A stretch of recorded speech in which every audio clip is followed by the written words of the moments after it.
Good afternoon. Oh, thought I was going to have a musical accompaniment there. Welcome, everybody. Thank you very much. Great to see that people are looking for something a little different from our conference at the end. My name's Ben Raskin. I work mostly at the Soil Association. My background is in organic vegetables. I now mostly grow trees and agroforestry. And I don't know, well, I was very honoured to be asked to chair this session, but also slightly daunted. I mean, partly because of the eminence of our panel, which is daunting in itself, but also I think because I sort of I feel I'm, quite spiritual shortcomings. I don't know if that's sort of a good way of putting it.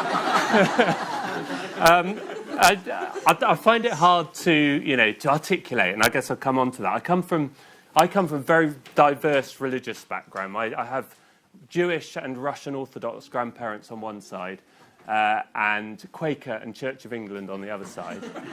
And I was sent to a Methodist school, and I sang in a church choir for 5 years. So utterly confused. I had a sort of brief... No confusion, Ben. No, well, that's true. You are Jew, you are Christian, you are Buddhist, you are Hindu, you are Quaker, Exactly. you are everything. That's a spirituality. Thank you. Very reassuring. And in a way, I think that's the journey I came on. I did have quite a religious phase when I was 15, which was quite brief. And I became disillusioned. I think I became disillusioned with organised religion, and I saw hypocrisy, and I also have a streak in me that doesn't like doing what everyone else is doing, which is often helpful, but not always.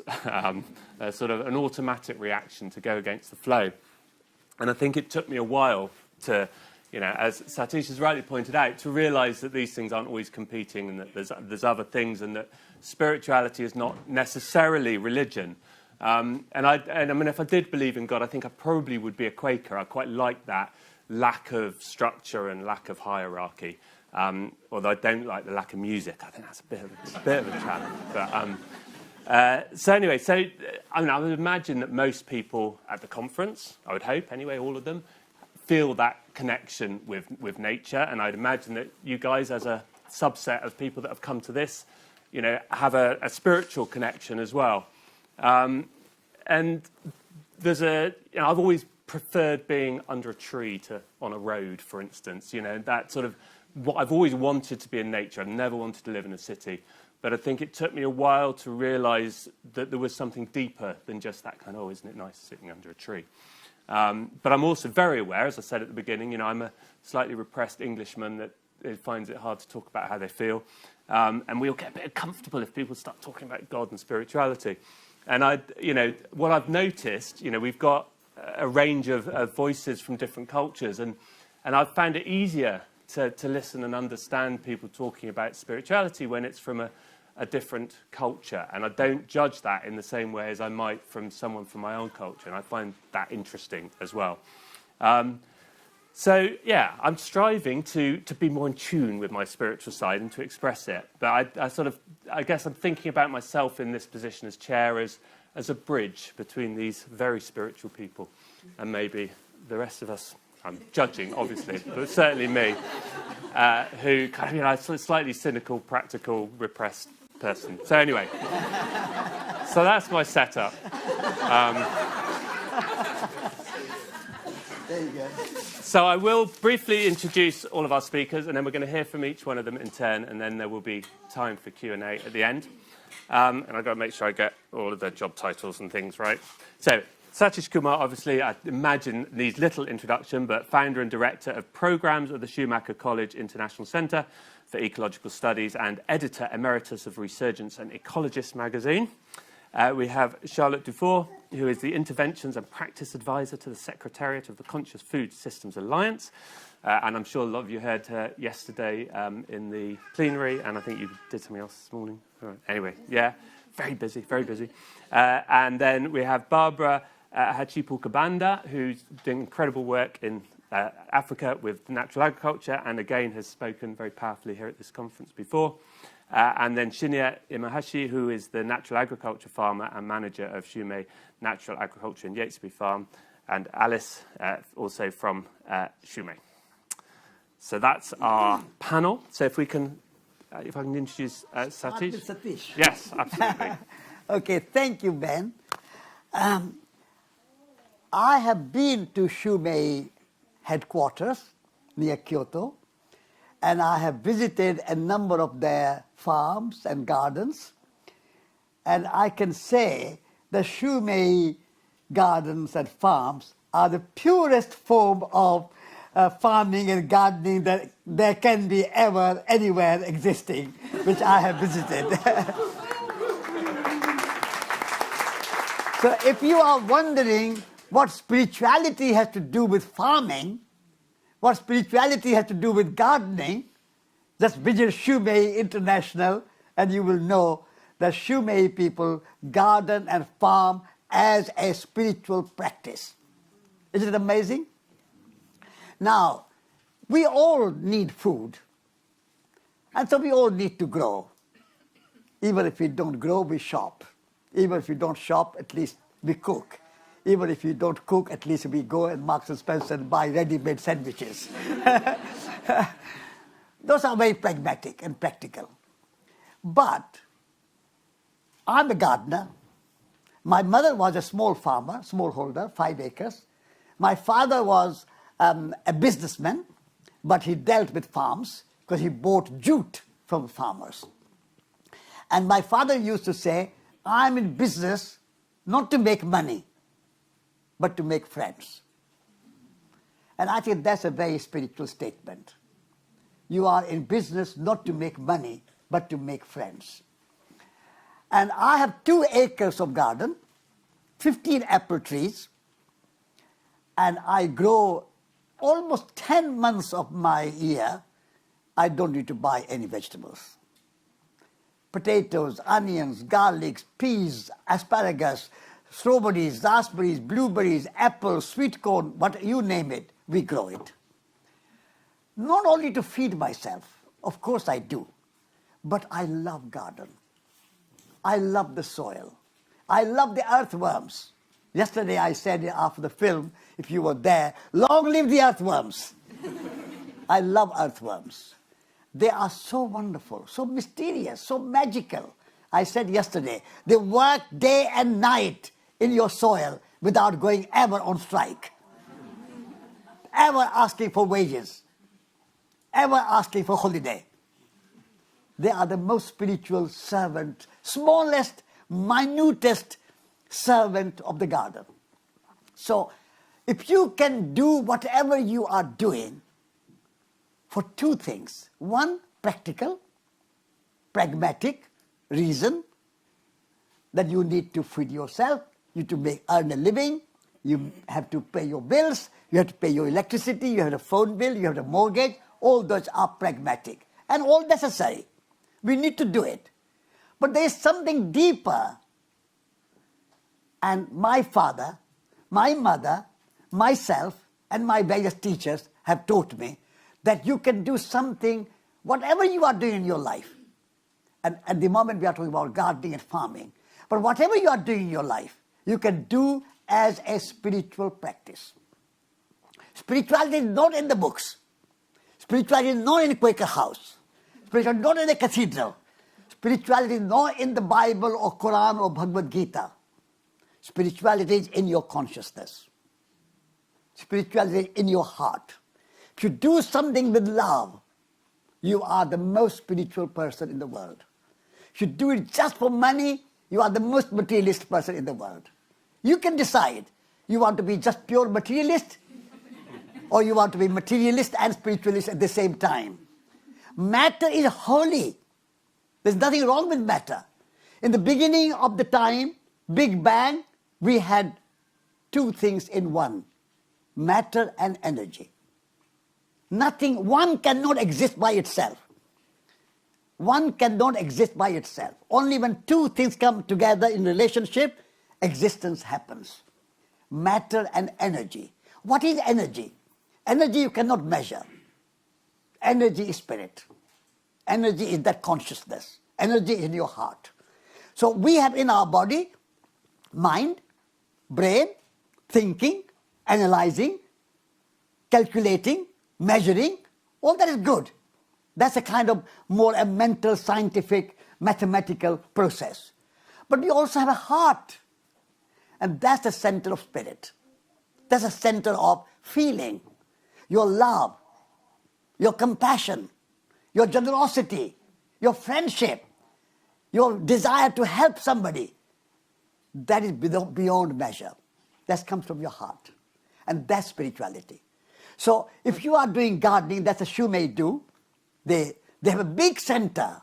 They are very rich. They have big buildings, big towers, big art museum. There's nothing wrong in being rich. There's nothing wrong in having money. But what you do with the money.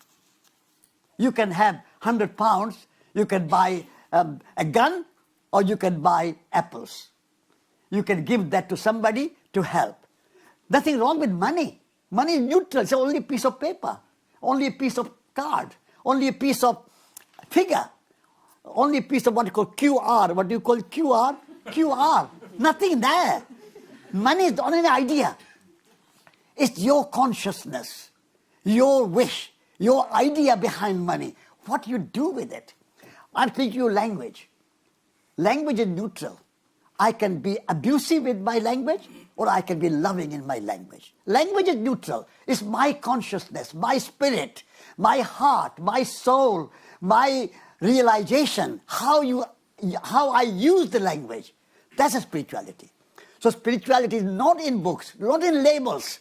This is why I say you can be a Buddhist, you can be a Christian, you can be a Hindu, you can be whoever, whatever religion it is, Quaker, Methodist, whatever you are. Doesn't matter. They're only labels.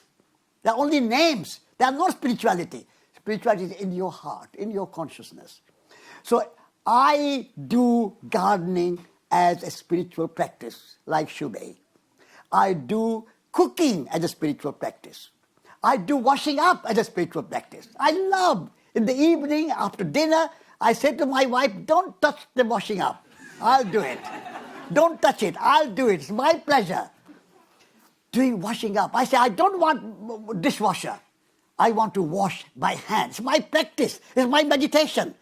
Meditation is not just sitting cross-legged, closed eyes, and there's a meditation half an hour, and the rest of the day, nothing to do with meditation.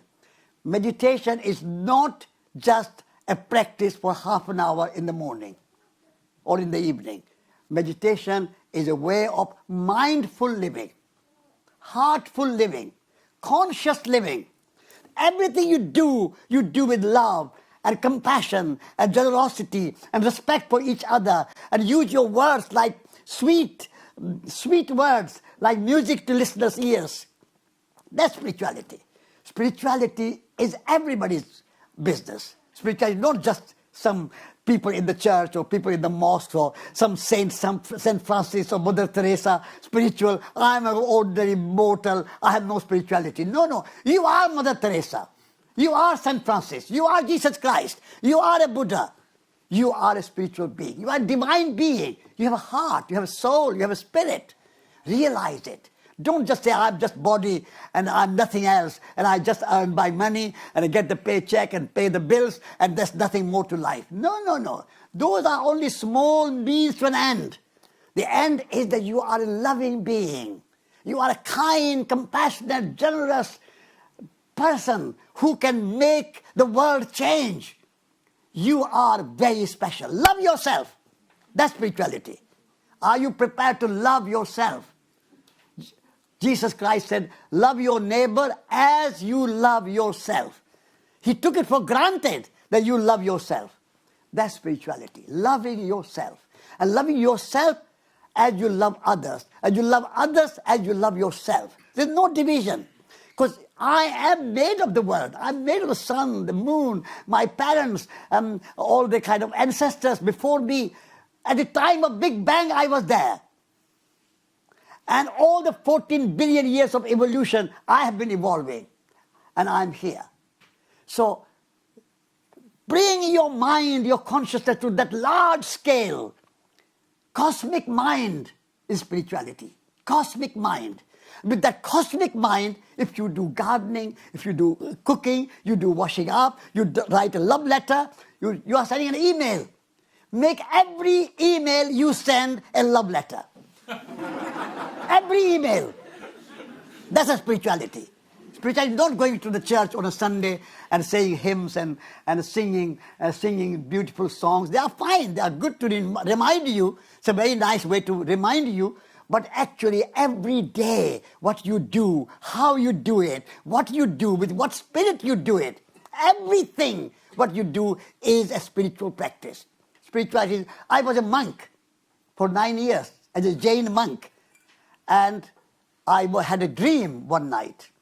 Mahatma Gandhi came to my dream. And he said, how many people can become monks? Only few.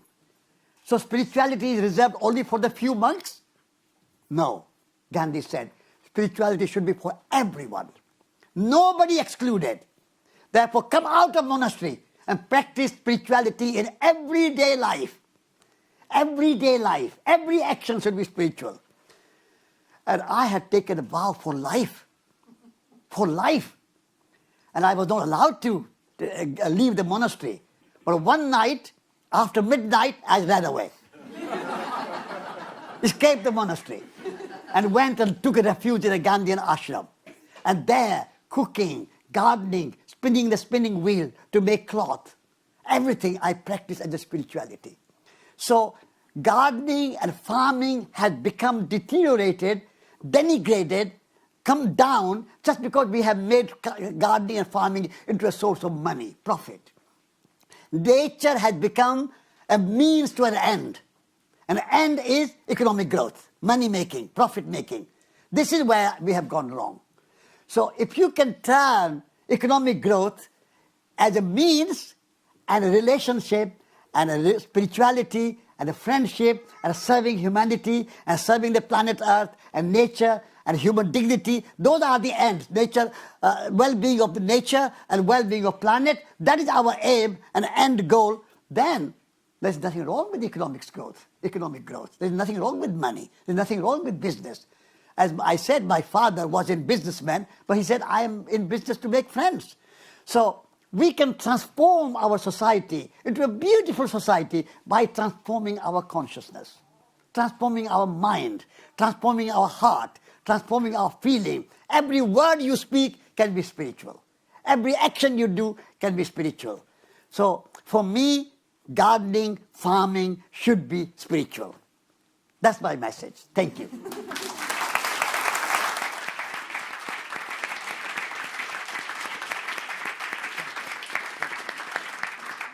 Thank you very much, Satish. I think I'd need to convince my 2 sons that washing up is a spiritual act. Yes, absolutely. I'm not sure that'll persuade them. But And you can convince your son by you doing the washing up and saying to your son, don't worry about washing up. This is my spiritual practice. I'm going to do it. that's where I'm already there. And then, that's it. Then your son might say, Daddy, no, I want to do spiritual practice. I want to do the washing up. Have you met my son? Yeah, and you might say that, yeah. Anyway. So, I love that. The intention is what it is. And that's what I think I've slowly coming to realise. And the way you articulate is lovely. So, yes, thank you. So I'm going to now hand over to Shinya, who's going to talk about specifically how Shumei and how he does it at the farm. Shinya, I've known Shinya for 12, 13 years. And Shinya and Shumei have really challenged me, both, I think, from a practical point of view in terms of how natural agriculture works compared to my slightly traditional view of organic farming. You've got to rotate, you've got to do this, and I haven't totally abandoned all of that, but equally, I like being challenged. I like having new things put in front of me, and the way I've heard Shinya talk about his relationship with soil and with nature and the approach, I think, is really refreshing, and it really made me question, a lot of what I thought I knew. So, yes, over to you, Shinya. Hi everyone, how are you? Yes, Yes, I'm Japanese, yes, as you can see. So I'm not good at speaking English, but I hope you understand my English, okay? I've been practicing Shumei natural agriculture for 22 years, 3 years in Japan and 19 years in UK. Today, I'd like to share with you about my experiences applying a spiritual approach to farming. Okay, let me introduce natural agriculture. Natural agriculture is a unique technique. This approach was developed in Japan in the early decades of 20th century by Mokichi Okada. Today it is practiced more than 20 countries. The principle of natural agriculture is overriding respect and concern for nature. Nature can teach us everything. So natural agriculture has 3 elements: pure soil, which is without fertilizer, agricultural chemicals, pesticides, or animal manure; homegrown, pure seeds, a farmer's pure heart filled with love for his produce. So this is our farm, 5 acres in Wiltshire. We produce 40 varieties of vegetables. Then I haven't input anything in the soil for 14 years. So just only soil grow vegetable.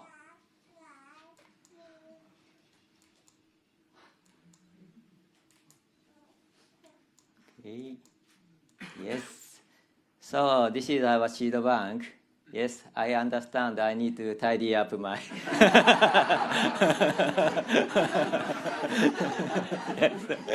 Yes, we 90% saved seed success now. Okay, when you recognize that spiritual aspect of nature, there is a spiritual foundation behind what we see in the trees, the mountains, the plants, the soil. It creates a different mindset and attitude of respect that changes our behaviors. Let me share my experience. In 2012, UK got historical cold weather in summer. Many farmers struggled with growing vegetables. As far as I know, neighbors' tomato all dead because their tomato got blight disease. Luckily, our tomato was fine, but we got aphid, insect attack, like this. Okay. In those days, I planted 200 tomato plants under the polytunnels. All tomato got aphid attack. I counted how many aphids are there each tomato plant. There are 200 to 500 aphids are there. Then I asked professional organic farmer how to cope with this situation. He said, I need to use organic spray at least 5 times, otherwise all tomato will die. But natural agriculture does not use spray. What I did, I touched soil. Then I spoke to soil. Soil, please help tomato.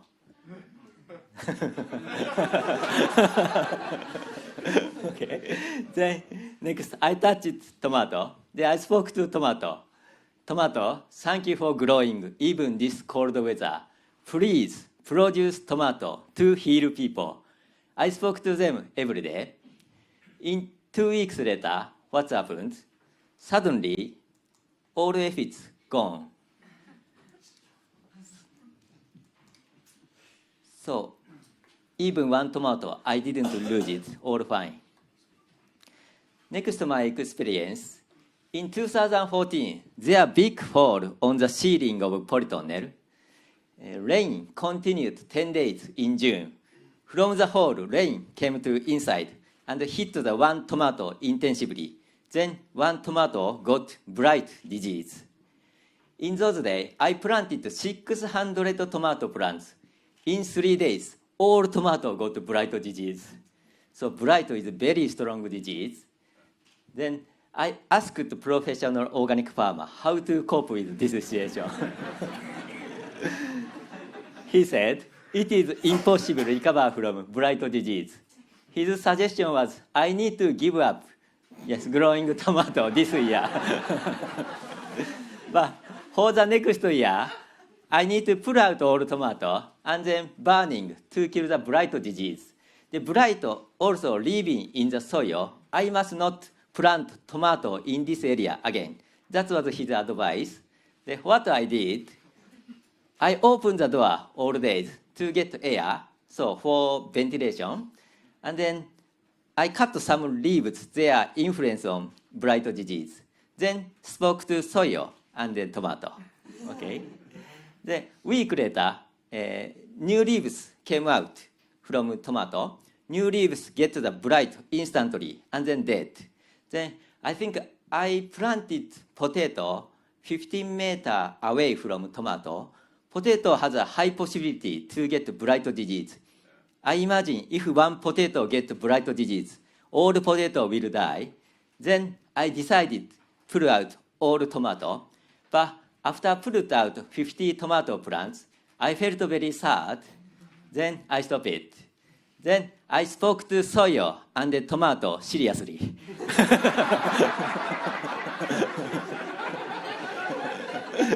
Okay. So 1 more week later, so total 2 weeks later, what happens? Tomato is going to die, but new leaves came up again. New leaves didn't get blight disease, then start recovering. Then finally, I success harvest tomato. Okay. Then in this year, 2014, I had an open day. 100 people came, and I shared this story, and then many people surprised. Then a woman who belongs to an organic gardening club for many years, she said she has never seen any tomato overcome blight disease. The professional organic farmer said, blight living in the soil, I must not plant tomato in this area again.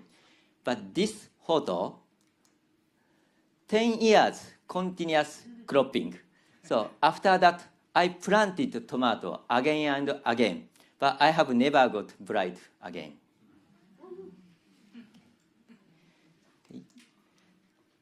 I believe our respect and love for the soil and the plants help to bring out their inherent power.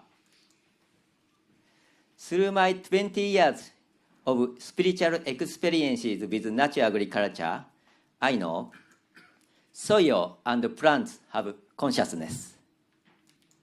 Thank you so much.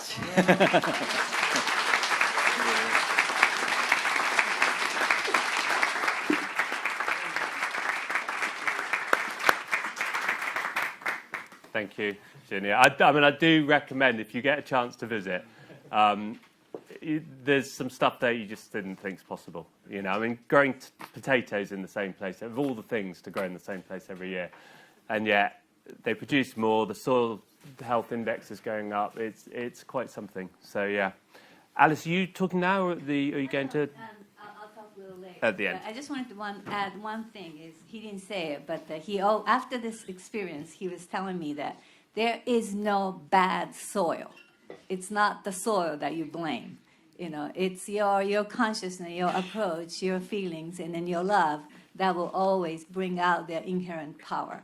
So there is no bad soil or no bad plants. Thank you. I haven't started talking to my soil yet, but I'm probably not far off. Great, thank you very much. So we're going to hand over now to Barbara, who has been working in Zambia. And I think one of the things that inspired me when I heard you before was the work with, rekindling, in effect, those sort of indigenous practices and using natural agriculture as a vehicle for that. Is that a fair way of putting it? Yes. Good afternoon, everyone. My name is Barbara Hechbukabanda. I am originally from Zambia. And my journey actually started 2 decades ago, funny enough. This year, 2 decades before, I actually had the opportunity of meeting Shume International in Japan. And that was the time, I think everybody remembers, before the Sustainable Development Goals, there was the Millennium Development Goals.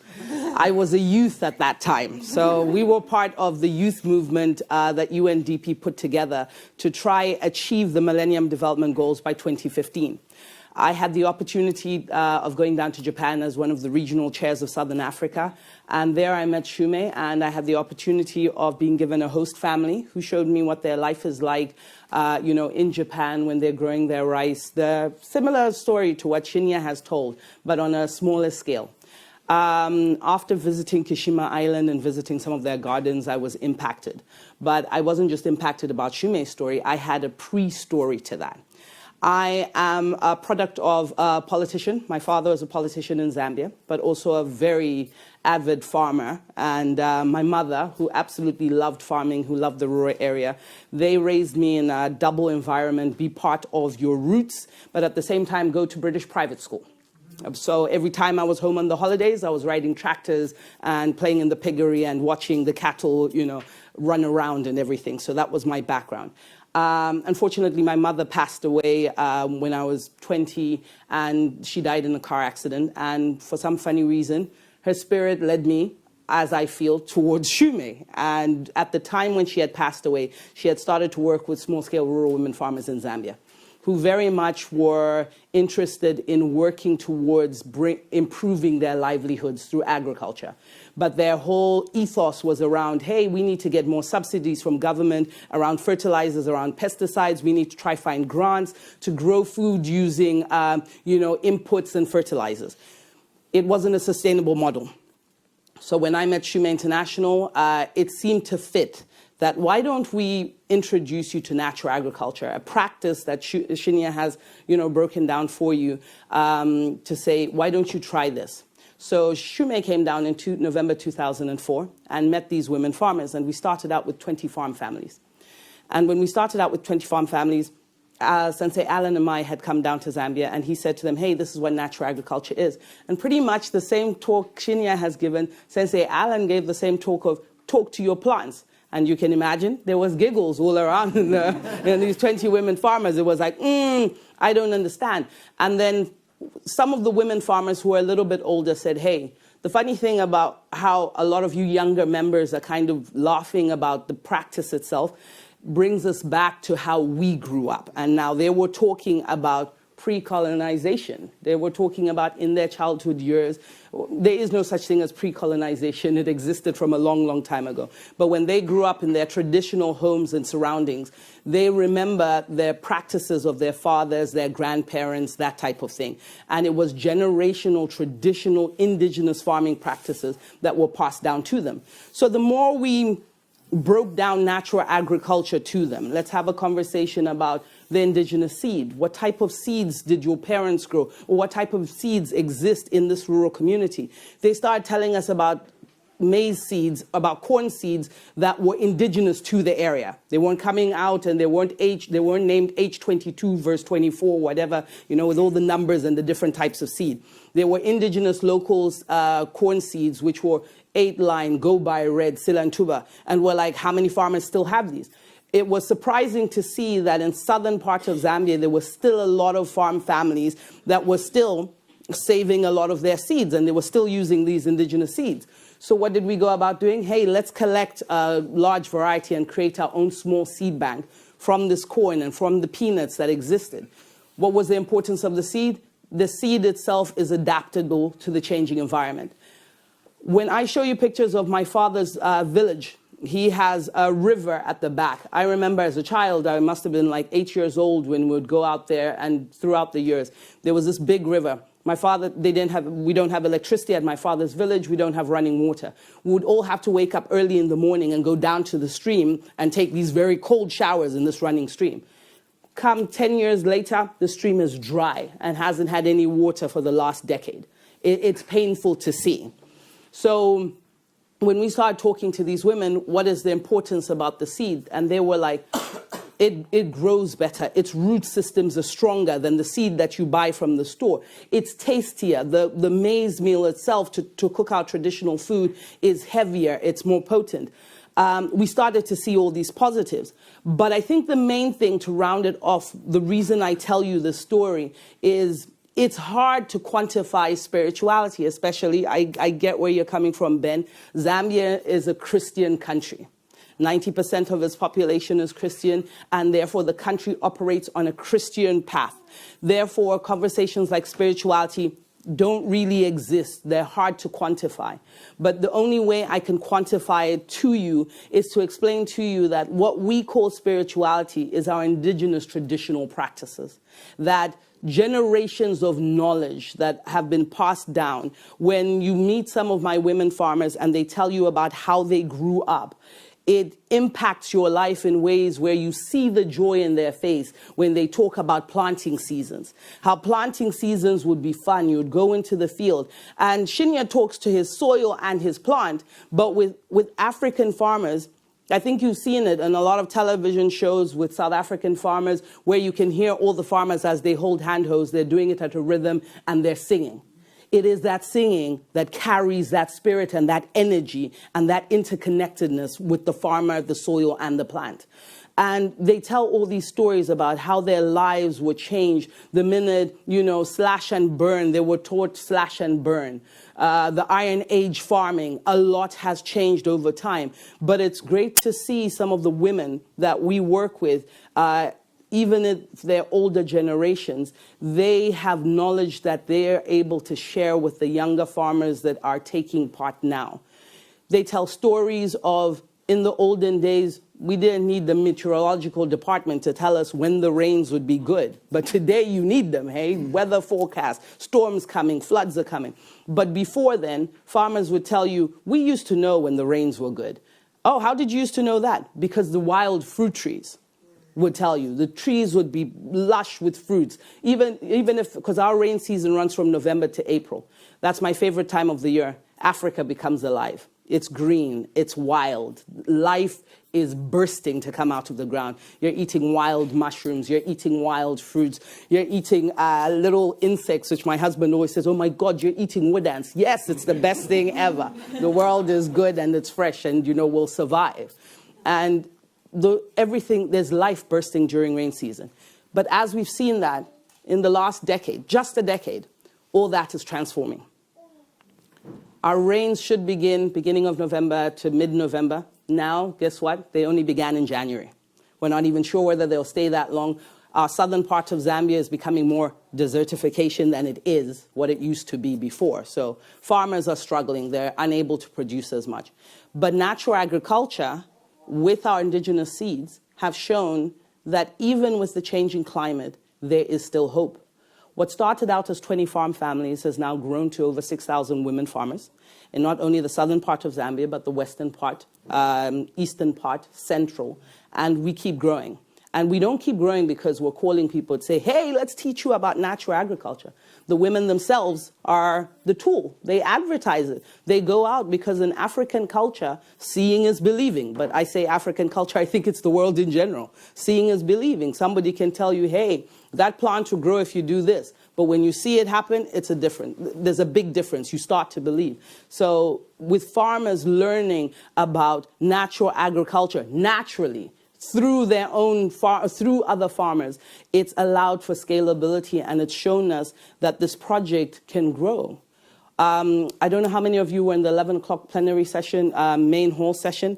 One of the major points that was made by Lord Deben was he actually said, the problem we have right now is worldwide, globally, we're growing basically 10 crops, which are all cereal crops and a lot of seeded crops. But what we don't do is we don't grow locally. We're not growing crops locally that are based on seasons. Because that seasonal growing, when I talk about the beauty of our rain season, brings back our traditional culture. I'll tell you, before I finish, one of my last favorite moments in my life as an older woman after I've lost my mother and I have my own children. I was getting married, and we have this traditional ceremony called the Chilanga Mulilo. A Chilanga Mulilo is all about our food and our culture. And it's all traditional food. There is no English food, there is no pastas, there is no lasagnas. It's all traditional food.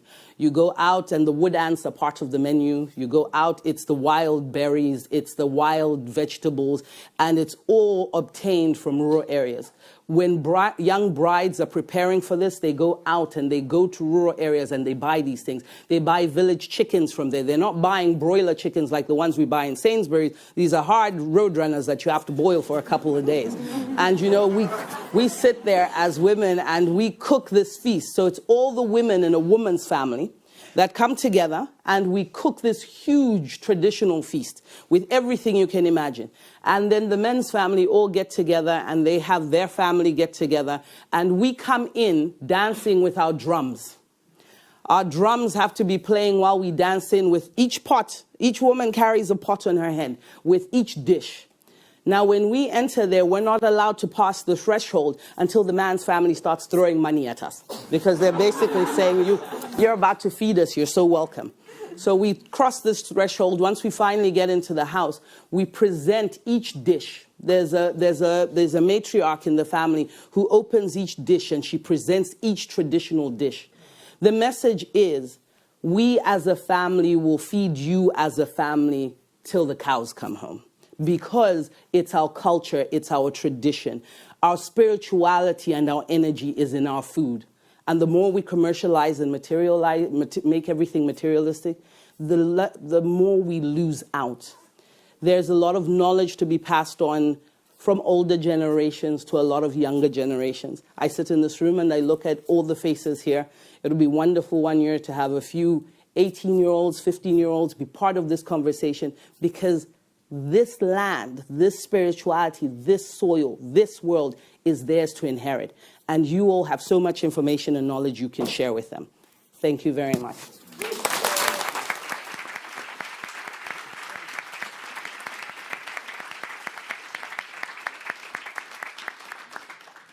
Thank you so much. And for articulating that expansion, I guess, from the personal spirituality and the personal intent and broadening it to community, to identity, regional identity. At the opening plenary yesterday, when we had the Blenheim Orange apple tree, you know, that kind of sense of local identity. I come from Bath, and I would like having a Beauty of Bath apple tree, you know, and somehow it means more just because it's from there. And that local sense, I think, local spirituality, I think, is really important. And one of the reasons, perhaps, that we're so full in here is, you know, I feel a yearning for more community connection. I'm involved quite heavily with community-supported agriculture, and you know, and that's seen a massive boom. And I think part of it is around food, and part of it, I think, is around that wanting connection. And I was interested as well with the singing, and you know, again, when we were all humming yesterday at the opening plenary, you know, when people sing together, you know, our heartbeats synchronise. You know, we become connected at more than just a. You know, we're not just there singing together. It becomes something more and something more powerful. So anyway, that leads us nicely on to our final speaker. You know, if we all had that connection, you know, I hope we all have that connection in this room, but if all 8 billion people on the earth had that connection and that intent, what could we achieve? Wow. What a question. I might answer by making a confession inspired by your opening, Ben. I'm a UN technocrat, and I'm a bit of a fraud, because I'm a nutritionist by training, and I did some of my training here 25 years ago, but I'm not a really good cook, and I barely know how to grow a tomato. And yet I've spent about over 12 years of my life working with the UN Food and Agriculture Organization, advising agronomists and agricultural planners how to mainstream nutrition in their work. So I would have never, ever dreamed 6 years ago that I would be guiding a moment of mindful connection to an audience full of farmers, and that I would be sitting next to Satish and amongst these amazing people. But just to say, yes, it's in all of us. And what does spirituality applied to food policy making? What can that look like? And to illustrate that and to show that it's not just at the level of farming, but really at all aspects of our food systems that we can have that reflection. And also to invite us to, you know, not polarize the farming work on one side and the big bad policymakers on the other, and the importance to harmonize all of that. The first glimpse I had about the role of spirituality in our food systems work when I was with FAO in 2013. And there were some exchange and technical working groups around the formulation of the SDGs. And we all knew we wanted to move away this very siloed approach of the Millennium Development Goals. And we were having a technocratic discussion by email. And at some point, somebody in a sentence mentioned something about, I don't even remember the words, connection or spirit, and it was like a spark in the conversation, and it animated the whole group. And I'm like, oh my gosh, actually, there's something invisible, which is actually the core motivation that drives all of us in our work. And, you can have pretty negative images of the UN or the technocrats, but I can tell you there are a lot of people who go way beyond their paid working hours and who give all they have to make the best advice possible and the best research and the best connections and so on. We work so hard because we care. And I felt, wow, that's the spark. And all of us have it, and yet we never talk about it. And what if we were to identify it and celebrate it and make it come to the fore? Isn't that the power that we need to really make the change that the world so desperately needs? And a friend of mine gave me a key a few years ago. His name is David Nabarro. Some of you might know him. And it was in 2015, and he'd just been named, I think, Assistant Secretary General or Special Advisor to Ban Ki-moon on the implementation of the 2030 Agenda. And I asked him, a bit informally, so how's your new job? Quite a big job. And he gave me the most inspiring response. He said, Charlotte, when you go deep, the SDGs are truly transformative. And then he added, just in passing, and there's an unwritten 18th SDG, which infuses all the others. And it's about love and joy. And that was literally a thunderbolt for me. Sorry, I always get moved. I always get moved when I tell this story because I think it hits the spot of what we all care about. And with a group of friends, we've called this SDG 0 because it's the foundation. Yeah. It's the ultimate goal. It's why do we want people to have better health or better food and safe oceans? Because they bring us joy. And what is the motivating force that makes us all work harder than we ever thought we could? It's love. It's because we love our planet that we're together. It's this unifying force. And I thought that is really the essence. And for me, spirituality in our work is really about that love and joy. And I've put up Satish's book right there because I think he captures the essence of it. So I left my UN job thinking, okay, that's the SDG I want to work for. Yeah. And I thought that means I have to leave the UN. And, it was also coinciding in a time of deep personal transformation. I think spirituality is also the personal course, the personal journey that we all go through, sometimes for very personal reasons in our personal lives, but that leads to deep transformation that changes the way we work. And that's how it was for me. I got deep into practice of meditation. And lo and behold, as I got deeper in my meditation and tried to make it a bit, really infuse all aspects of my life, this connection to nature started to naturally arise.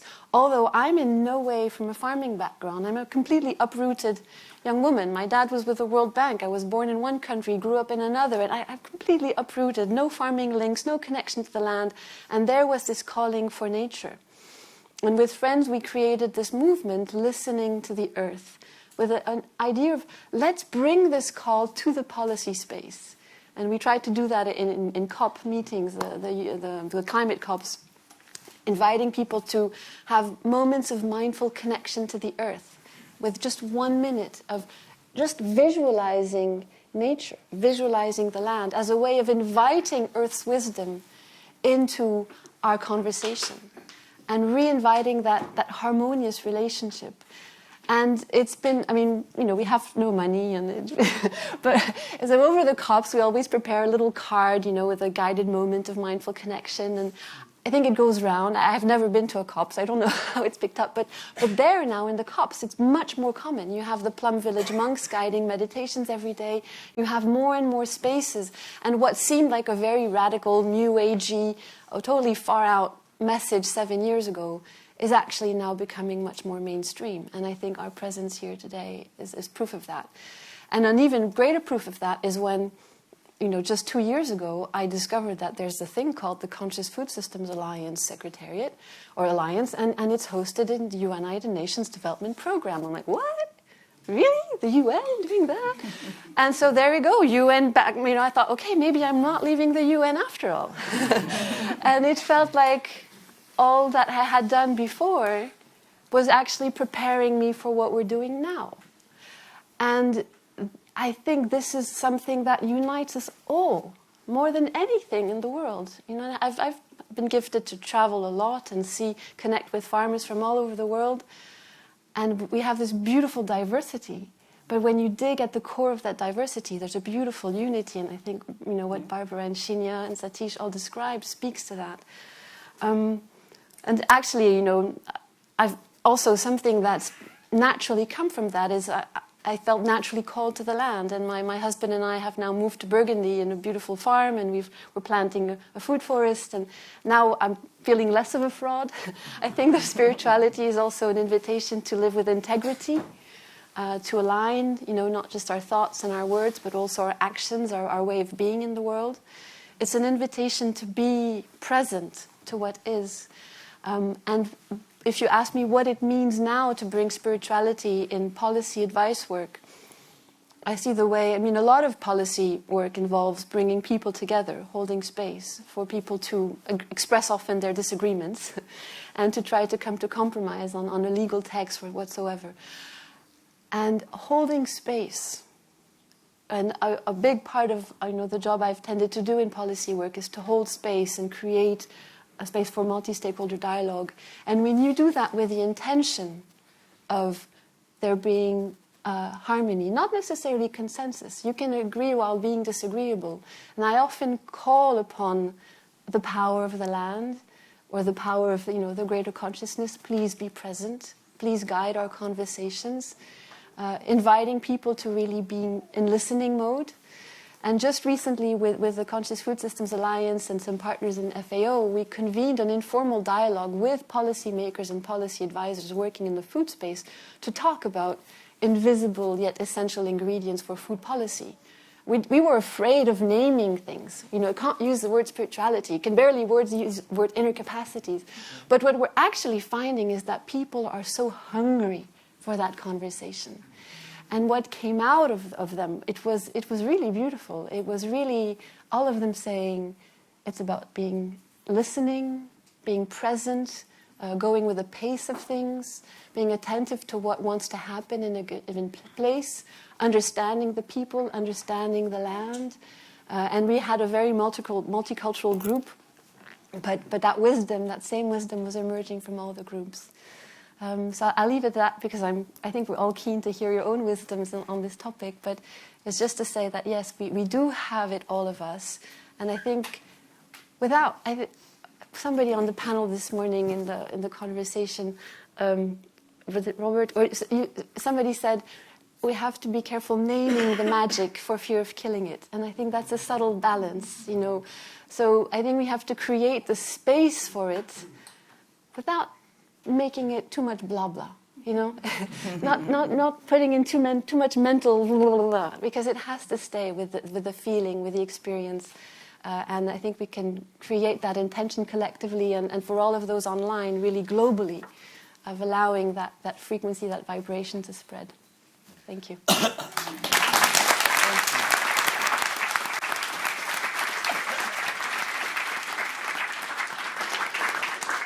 Thank you very much, Charlotte. So we have around half an hour or so for questions, further discussion. I can see hands popping up immediately, as I imagine. So, yes.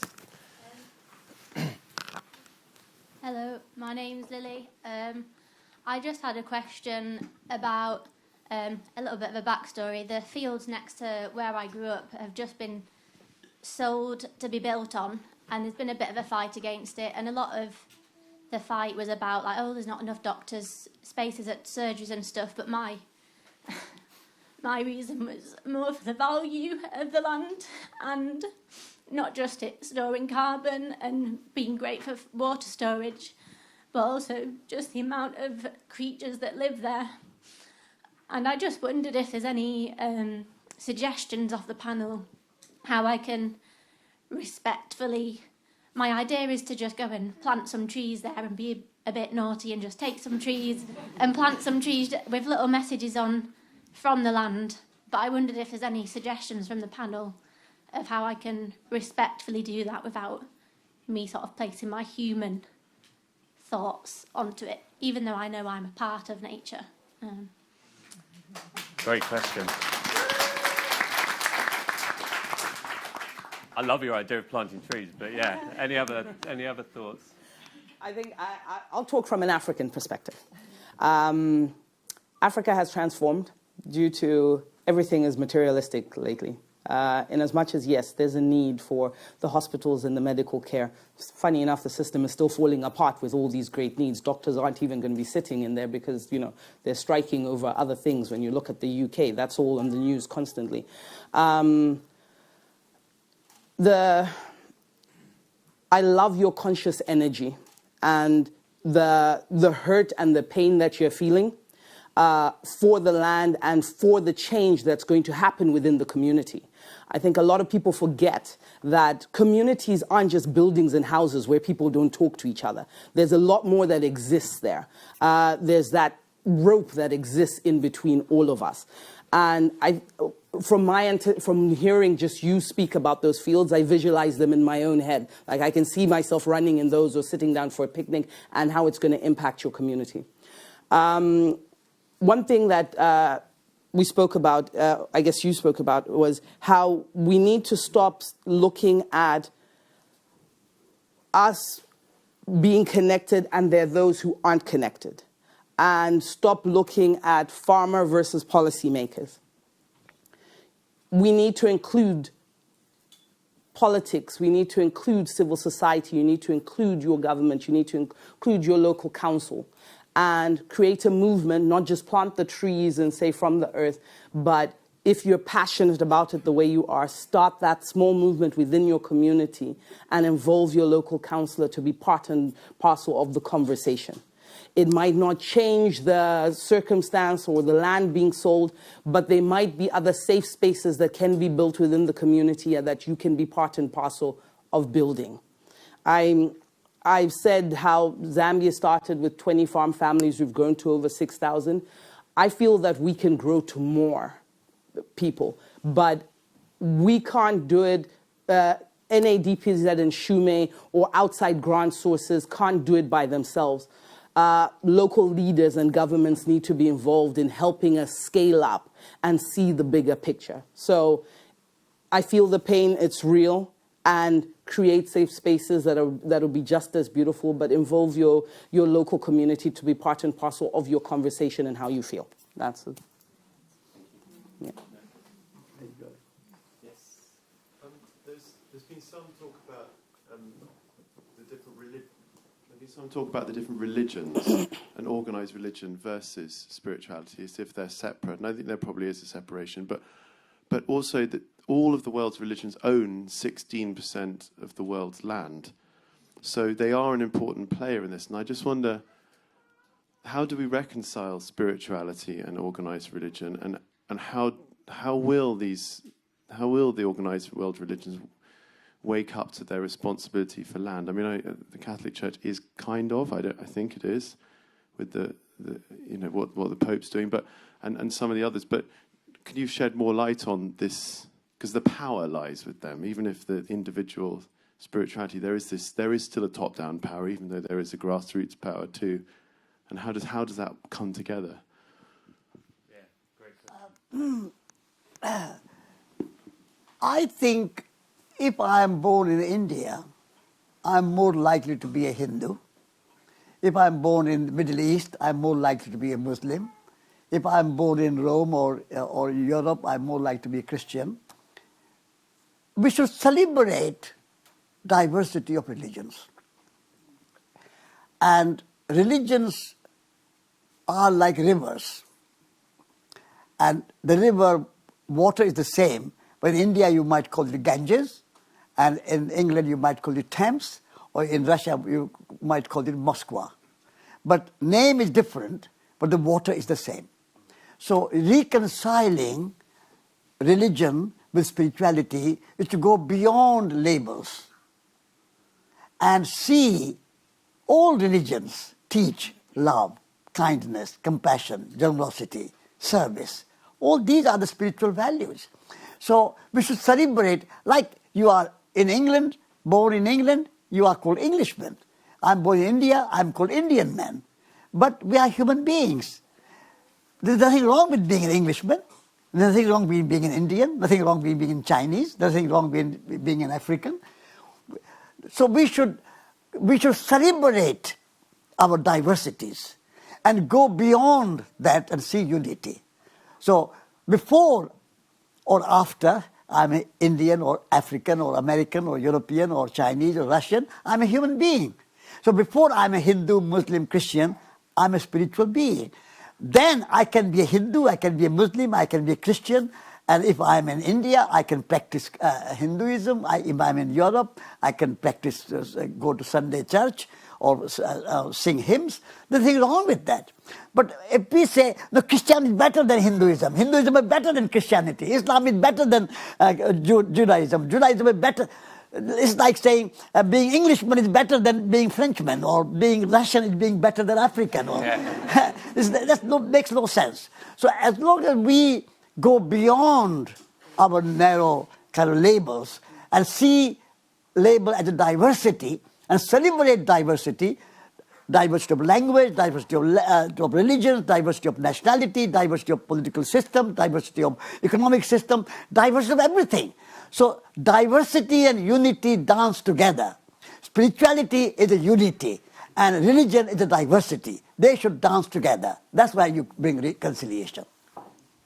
So. Yeah, thank you. I fully agree with Satish. And for example, I grew up as a Christian, but then I discovered the teachings of Paramhansa Yogananda for exactly aligned with what Satish just described. And thanks to those teachings and practices, I have deepened my understanding and experience of the Christian faith. And I think we live in a beautiful time of cross-fertilization. And that said, within institutional religions, I live very close to the Taizé community. Some of you might know it's an ecumenical community of brothers that was founded post-World War II. And they have been all about reconciliation between Christians, but now also even more broadly. And now they're getting a lot more involved also in the environmental dimension. And for example, the Laudato Si movement that is been convened by the Pope to protect and promote more nature, harmony with nature, was meeting there recently. So you see within institutional religion, there are these spaces where individuals or groups are promoting, this reconnection with nature, reconnection with the land, within the context of their faith. And for example, there's a Greening the Church initiative, I think, in the Christian church. Or there's also a Green Faith initiative that reconciles different multi-faith movements. There are a number of spaces that bring together religious movements and are advocating together in spaces like the COPs. So I think there's this personal dimension where you want to go to the unity and the diversity. And then institutionally, there are a number of really interesting spaces that are trying to do that work and harness the power of the institutions in favor of, greater harmony with nature and the land and so on. And I mean, the farm where I do a lot of my agroforestry work, which is Helen Browning's farm in Wiltshire, is a Church of England-owned farm. And 10 years ago, when Helen wanted to do agroforestry, it was very much, I don't think so, thank you very much. And actually, they've come quite a way. It's still not easy necessarily, but the conversation is definitely now, yes, we'd like to talk about it. But I guess, do you, other than tapping into sort of existing initiatives perhaps, are there other ways that we can influence those big landowners? I mean, Shumei in a way is a bit like that. You're an organisation that has some of that influence. How does Shumei approach that? I mean, you're very connected anyway, so.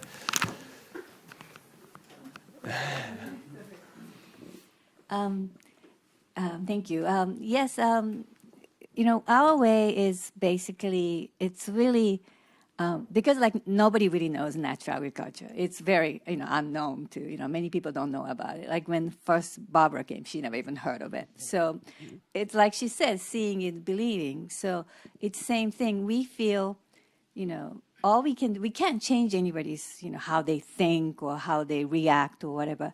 What we could do is what we believe is right. We our action speaks more than anything else. So we just try to do what we think is good.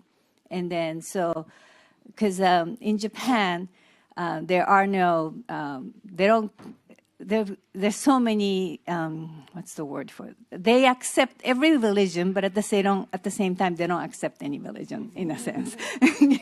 So it kind of, but everybody, it's one of the very interesting country, like in Japan, they marry in the Shintoism, when they're born, they celebrate in the Shinto shrine, and then they get married in the Christian church, and then they get buried in the Buddhist temple. So it's like they accept anything, but at the same time, they don't believe in anything.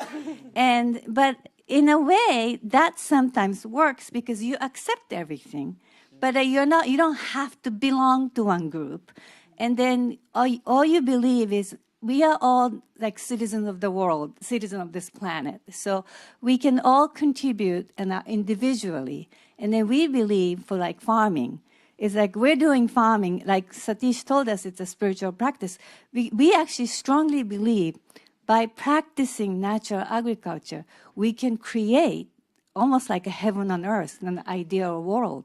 Because you learn to love nature, you learn to trust nature, and then you listen to nature. You're living in harmony with nature. And then the same applies to human relationships. And then I think one of the ladies is saying, like, having these buildings built.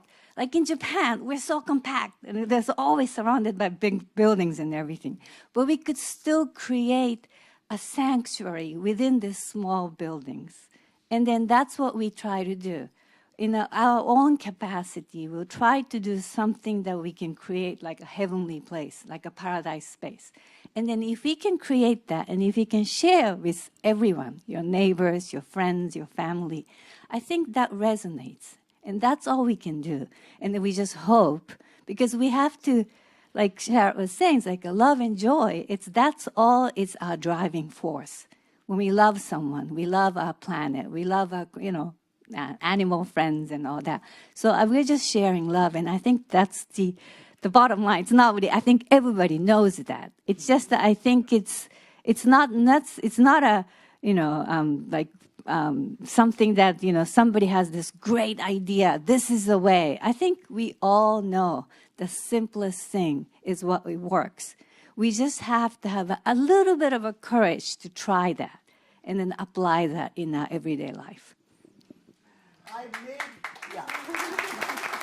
There you go.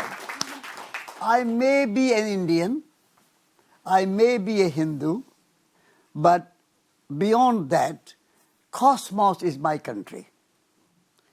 Planet is my home.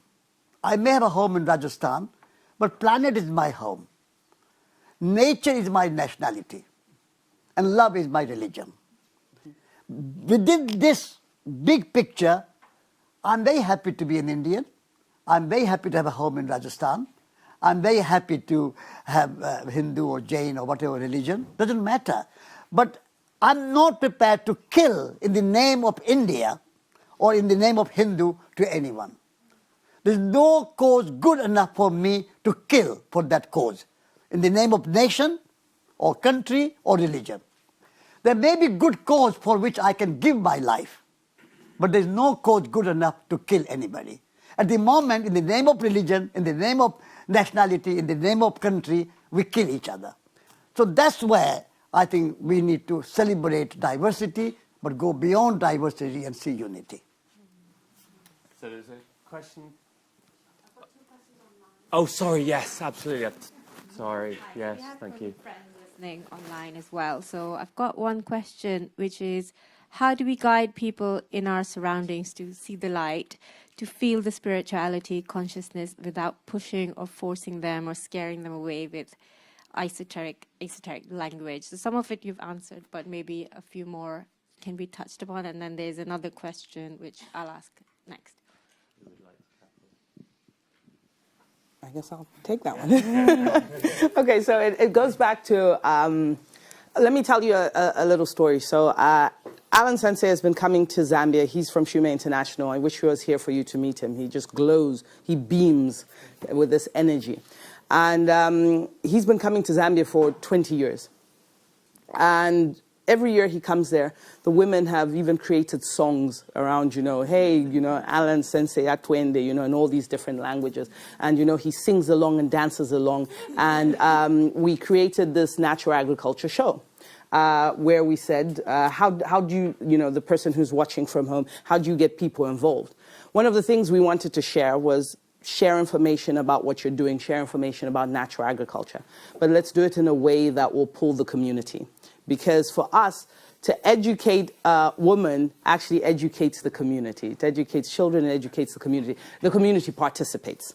So we started this, what we call the Natural Agriculture Show. And this show is held every year in August. It's one of the most amazing things ever. We have football games, we have netball games, all played by the women and their husbands before, who used to say, this will never work, now take part. They're the first ones to have a fight when somebody scores a goal and everyone gets upset. And then at the same time, we have all the traditional pots cooking. Everybody camps out outside. The traditional pots cooking and foods cooking all over the place. And there's this big natural agriculture display. Every woman brings the biggest pumpkin, the biggest, corn, all the biggest vegetables. They're sowing, all the stuff that they've sown. It's just a celebration. And what we've discovered in showing the celebration is as people come to celebrate, they're also learning what others have done. And it's a good way to expose people and to bring people in. And that also started, getting the attraction of chiefs in the local area. So we had local chiefs come and attend. And it's brought a lot of great respect for the community. And we've looked at expanding this to other parts of the country. But as I've said, scalability is there. Teaching people about spirituality is there. But as you said, you don't jam it down their throats. You don't force it down their throat. People come naturally to the table. You're all sitting in this room because somebody put up a flyer. This is the session that's happening at Oxford Real Farmers. I've been here now 3 years at the Oxford Real Farmers. And when I first got here, I was in the main hall making a basic conversation about, farming practices in Africa. The hall there weren't that many people in the hall. And that's because people had, the conversation was still very much British orientated, regulations and all this. 3 years down the line, I feel like that little small piece of me now fits in a bigger puzzle. I felt outcast then, but now I feel like, oh my God, I'm with my kin. So life is good, so that's what I mean.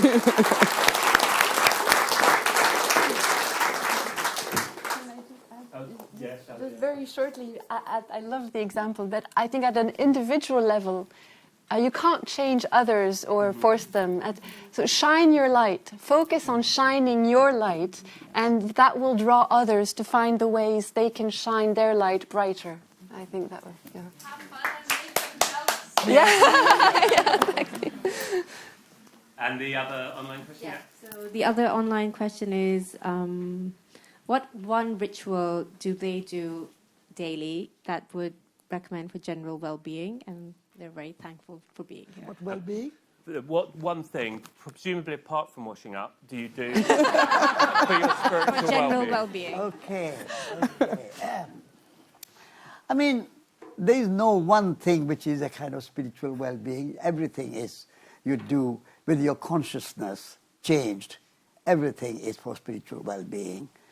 But one thing every morning I do is read something with my wife.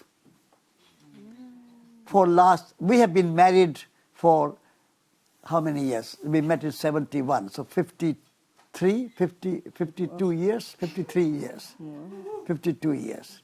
And every day in 52 years when we are at home together, we read every morning something spiritual. Something could be William Blake, could be Dalai Lama, could be Rumi, could be Hafiz, could be Shumei, could be Zen Basho, anything. So I would advise you, start your day, if your partner or husband or wife, start your day with that person, or if you're on your own, start your day with something spiritual, something inspiring, something which, like you have breakfast for your body, you have breakfast for your mind, for breakfast for your consciousness. That's a kind of meditation, but sometimes people find it a bit difficult to meditate. But something reading, beautiful, inspiring, spiritual. And that has been very good for our relationship. June and I have been together for 52 years. And we never quarrel, we never do anything, because we read such inspiring things that informs our day and we are kind to each other.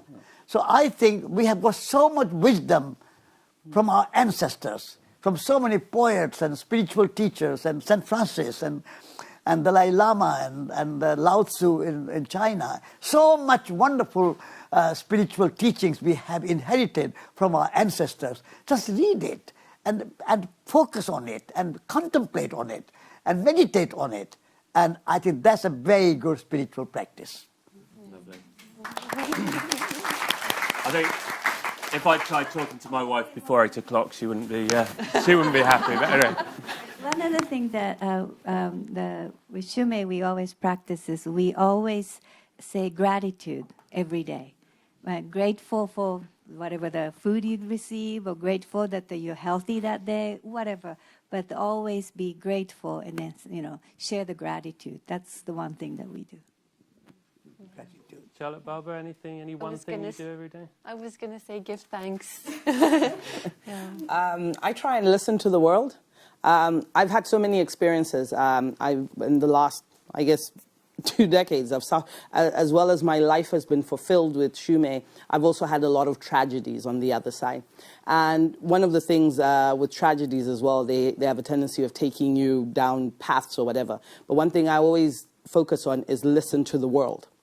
I'll give you an example. 2 months ago, I was so angry about something, really, really angry. It was festering. And I kept saying to myself, I'm mentally telling myself, don't let it fester, just let it go. Breathe in, let it go, let it go.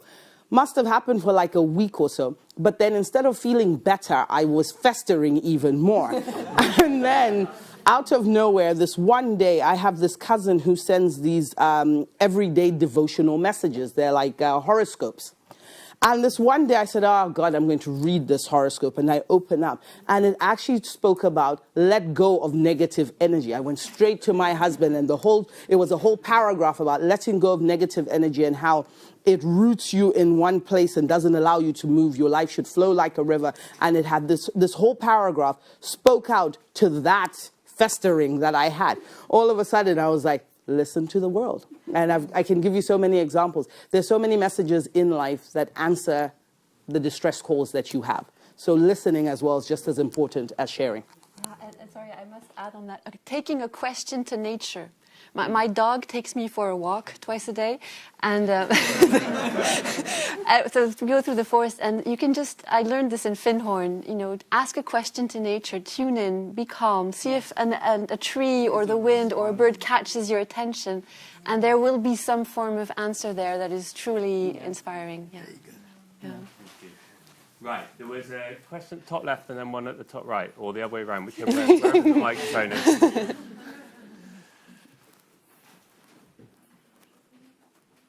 Thank you. So my works has kind of taken me to urban orcharding in Greater Manchester, and Ben, I think our upbringings are kind of similar. So I'm like son of a preacher man, evangelical kind of upbringing, and of course working with fruit trees, you quickly come across wassailing, and I love that. For me, I love that fusion that, I've done my research, and there's a great podcast, Rob Bell podcast with Alexander Shire, where he talks about like mythic origins of Christmas and things like that. But it inspired me that, wassailing, while it may have its pagan roots, really is why we even have caroling, in this day and age. So I guess my question is, one, how do I explain to my evangelical mother that I'm not going to hell just because I sing to fruit trees?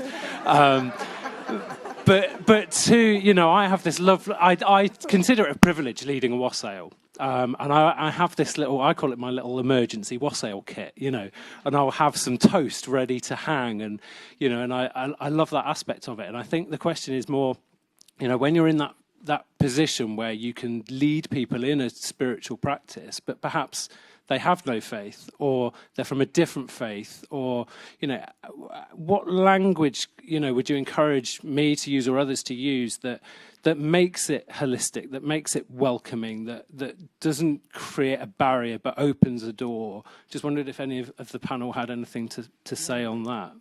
Language. What word do you use in order to? To include both, I guess, both Christian and, well, anyone, effectively. Anyone. Anyone, yeah. I mean, for me, in English language, the two words which I love most. One is thank you. It's a beautiful word. It's if you say it with heart in it, and sincerely, if you say thank you, and I love you. That's a very beautiful word. If you really feel in your heart, it's not just a word. Word is only an expression. It's an icing on. It's a kind of symbol. But if in your heart you feel I love you and thank you, those are the words I find most healing and most reconciling. If I say, and the third word is I'm sorry. If I have sometimes my discussion with my son, I use those words because sometimes we can get a bit of argument with my son more than anybody else. And I just say, I'm sorry if I've said anything which upset you. And thank you, I do love you. And that really changes everything. And reconciliation. And so those are beautiful, simple words. Every day we use, but they are more than manners. It's not just good manners. It has to come from your heart. It has to have a deep feeling behind it. If that comes from your heart, I think those are simple words, but they are very healing words. I don't know if it will convince your mother. I'm reminded a little bit, though, of the Princess Bride, when he says, as you wish. Yeah. And the intention is there, but until a certain point, she's not ready to listen. And it's only when she finally listens that she understands. Then you have to go beyond words. Yeah. You have to go in silence. Yeah. Golden silence. Silence is gold. A silent wassail. Yeah. But if you have to use words, then simple words coming from your deep heart can change the atmosphere. I find also, the silence with a heart presence and asking for guidance. What is it that this person may want to hear now? And the words might come to you. And also letting go of your own meaning. I found sometimes I would write something, a blog or something, and people will call me and say, that was fantastic when you said this. I'm like, I said that? And another person about the same article said, just because that message that you wrote was completely different. And I had not intended that. And I thought, okay, it's not about me. And everybody was touched in a way that has nothing to do with me. And just trusting that what wants to come through you and touch the others will in their own way. Just to add, I remember I've done a few where the wassail and the toast hanging part of a wassail ceremony has been, written on paper. So it's perhaps even been a prayer or, that's a great addition to that kind of ceremony. So I'm totally with you on that. Thank you. Thank you. So there was a question at the top. Actually, two at the top. So the one behind and then the just in front.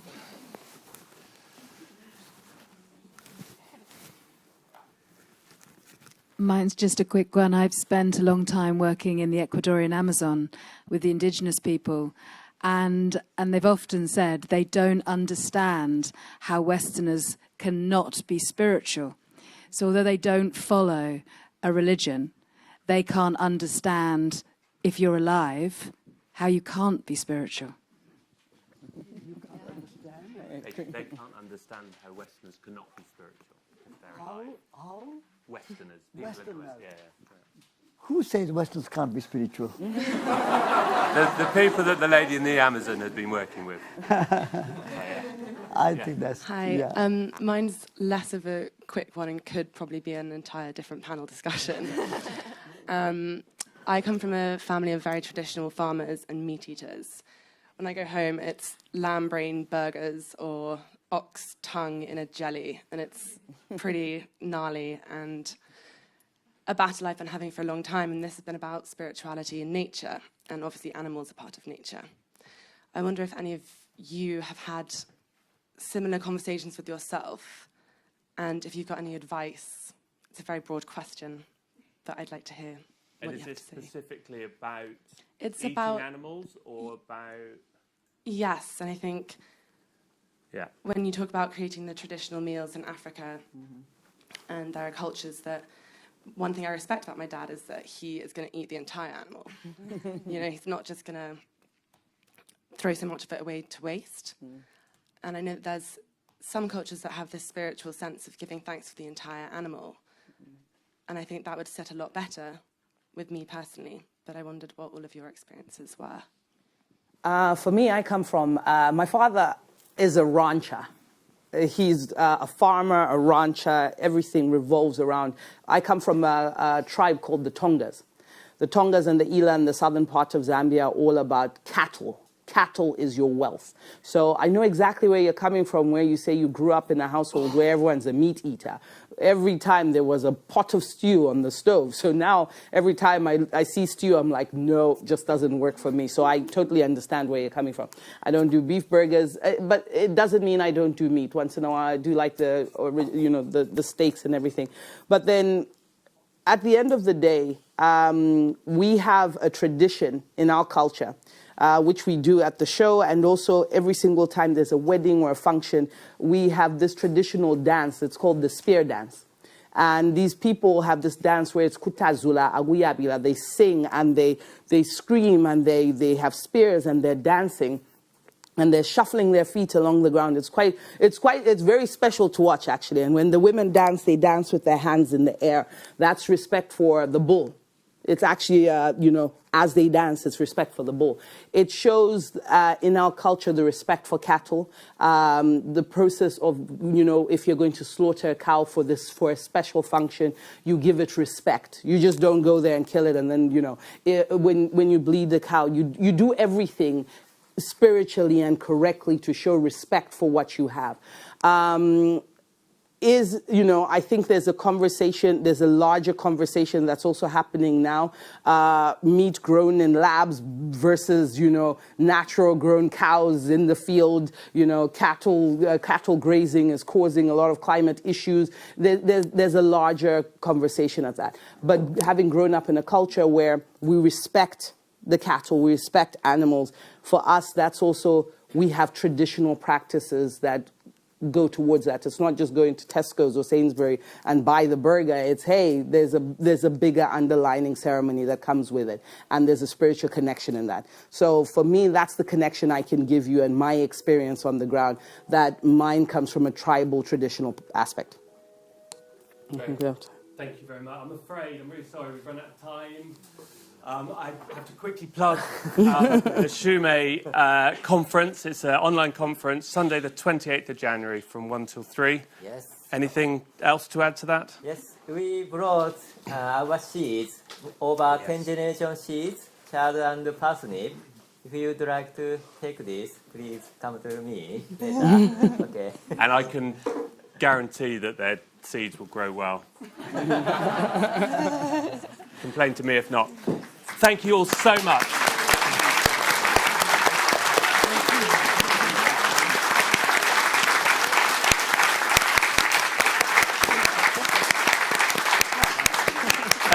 And thank you to all of you and to everyone online for collaboration, open-mindedness, connection. Thank you.